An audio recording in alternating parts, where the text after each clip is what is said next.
Assalamualaikum warahmatullahi wabarakatuh.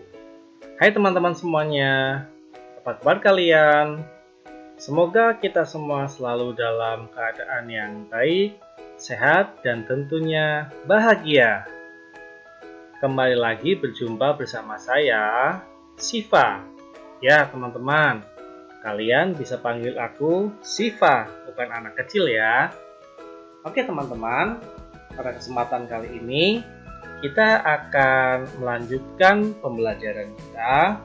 Saya akan menemani kalian semua belajar di kelas 5, tema 2, subtema 2, dan pembelajaran 2. Sudah siap ya teman-teman?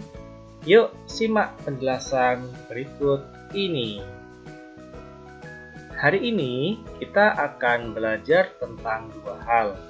Yang pertama, penyakit pada organ pernafasan, dan yang kedua adalah properti dalam tari.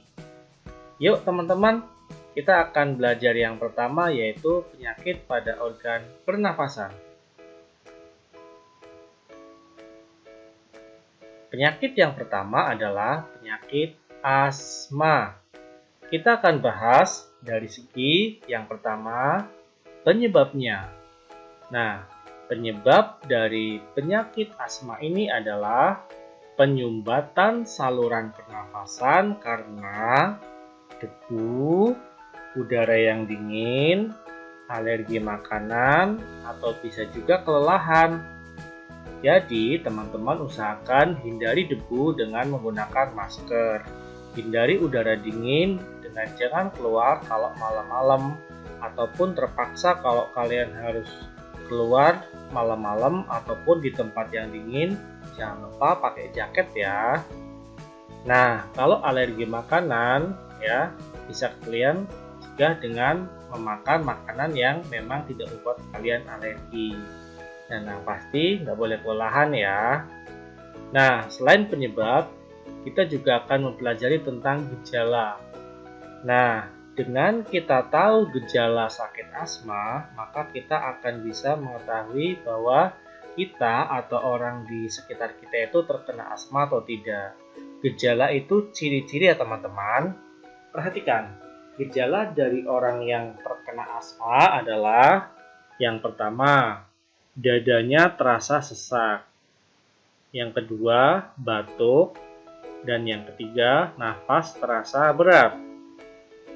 Sekarang yang ketiga adalah pengobatan. Nah, teman-teman, untuk mengobati asma, biasanya kita memberikan istilahnya namanya adalah inhaler.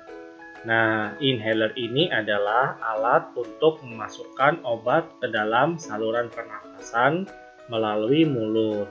Mungkin teman-teman pernah lihat ya, kalau misalkan ada teman ataupun saudara yang terkena asma, bentuknya inhaler itu kayak semprotan itu ya, biasanya kecil.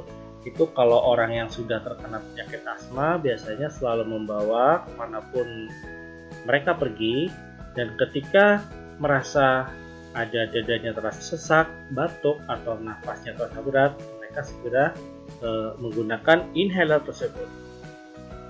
Oke teman-teman, sekarang kita lanjutkan. Yang kedua adalah penyakit flu. Nah, Siva yakin kalian pernah mengalami yang namanya sakit flu ya. Ini penyakit yang boleh dibilang musiman.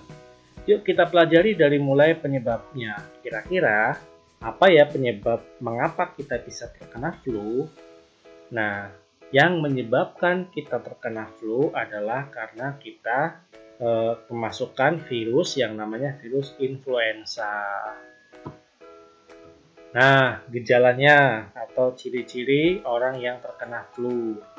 Yang pertama, sakit kepala, demam, terus indera penciuman berkurang. Maksudnya hidung kita itu penciumannya itu jadi berkurang. Misalkan di belakang ibu kita sedang masak, biasanya kita langsung tahu, oh itu masak sayur kangkung, oh itu masak opor. Nah, kalau kita lagi kena flu itu penciuman kita menjadi berkurang.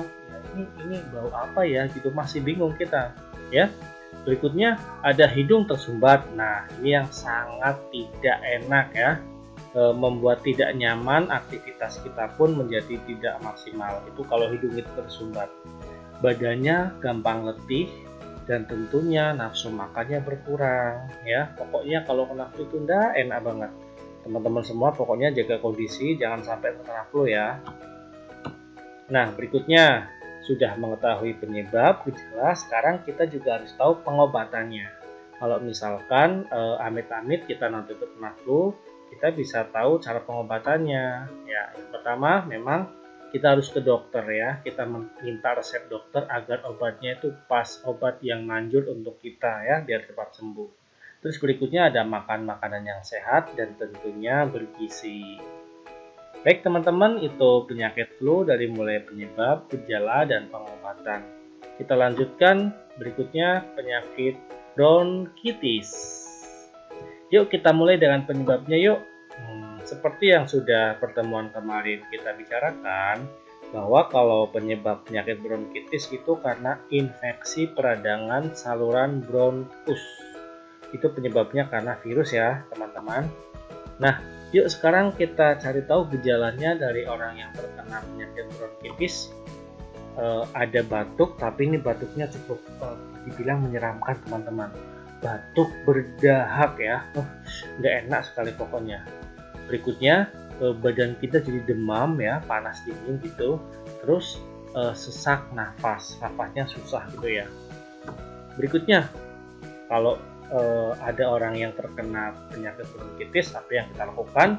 Pengobatannya adalah tentunya dengan menggunakan resep dokter ya. Kita harus memeriksakan kondisi badan kita ke dokter biar dokter lebih tahu obat apa yang sesuai dengan penyakit kita.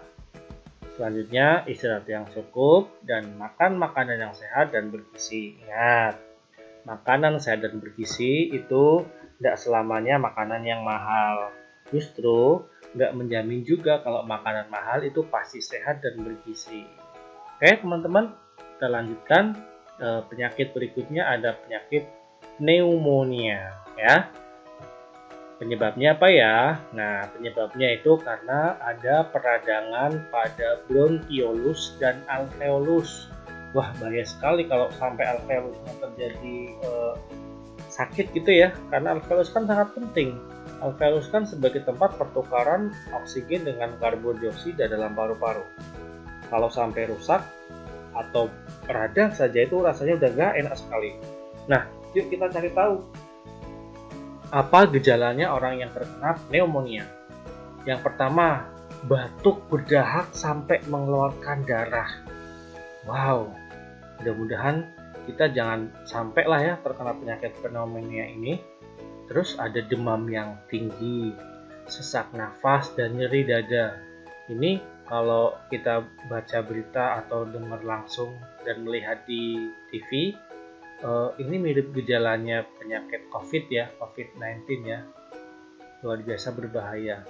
Nah, pengobatannya masih sama kayak tadi, menggunakan resep dokter, istirahat yang cukup, dan makan sehat dan bergizi. Jangan lupa juga selalu berdoa pada Tuhan agar kita selalu diberikan kesehatan. Baik teman-teman, itu yang tentang penyakit pernafasan. Selanjutnya kita akan belajar tentang properti tari. Apa sih properti tari? Kalau tari kan kita semua udah tahu ya, joget gitu ya. Lalu kalau properti itu apa? Yuk, saya bantu jelaskan ya teman-teman. Jadi, properti tari adalah segala kelengkapan dan peralatan yang digunakan ketika pertunjukan tari. Dengan menggunakan properti tari, ini penari dapat menyampaikan ide dan makna gerakan tari agar mudah dipahami penonton. Properti tari juga dapat berfungsi sebagai pelengkap busana, menghidupkan karakter si penari, dan tentunya memberikan keindahan pada tarian. Nah, contoh dari properti tari ini ada banyak. Yang paling sering kita jumpai misalkan ya selendang. Tahu kan teman-teman selendang yang seperti apa? Coba tanya ibu kalau kamu belum pernah lihat selendang. Nah, lanjut.